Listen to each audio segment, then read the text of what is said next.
1 p.m. Pakistan Standard Time. Assalamu alaikum. This is Radio Pakistan. The news read by Asma Hafiz. First, the headlines. Pakistan and China have underlined the need of expanding people-to-people and cultural exchanges to build an even closer China-Pakistan community of shared future in the new era. At the United Nations, Pakistan has reaffirmed strong support for United Nations mission in South Sudan. Indian troops, in their unabated acts of state terrorism, martyred 2 Kashmiri youth in Indian illegally occupied Jammu and Kashmir today. The UN Secretary General has rejected any form of ethnic cleansing in Gaza. And now the news in detail. Pakistan and China have underlined the importance of expanding people-to-people and cultural exchanges to build an even closer China-Pakistan community of shared future in the new era. This came at a meeting between President Asif Ali Zardari and Chinese Premier Li Qiang in Beijing today.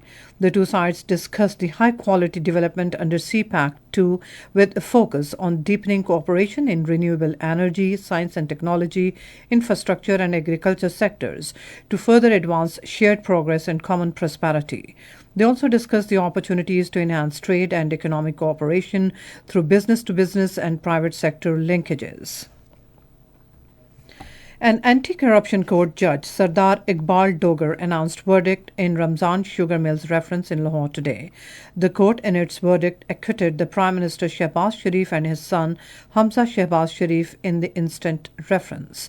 Earlier, the court reserved the judgment on 3rd of this month. During the court proceedings, the complainant Zulfikar Ali hostiled from his statement. The reference pertaining to illegal construction of Nala near Ramzan Sugar Mills was transferred to anti-corruption court following NAB ordinance amendments.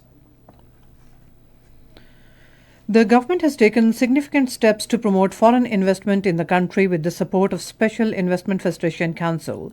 In the first half of the current fiscal year, foreign investment increased by 20%, reaching $1.329 billion.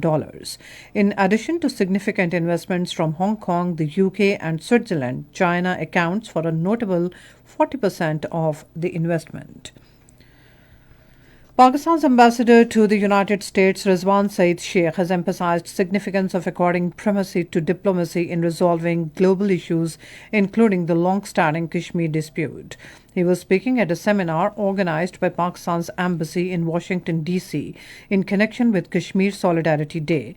The ambassador urged the international community to refocus its attention and play a proactive role in resolving the long-standing issues of Kashmir and Palestine. At the United Nations, Pakistan has reaffirmed strong support for United Nations mission in South Sudan and its mandate in assisting the people and government of South Sudan.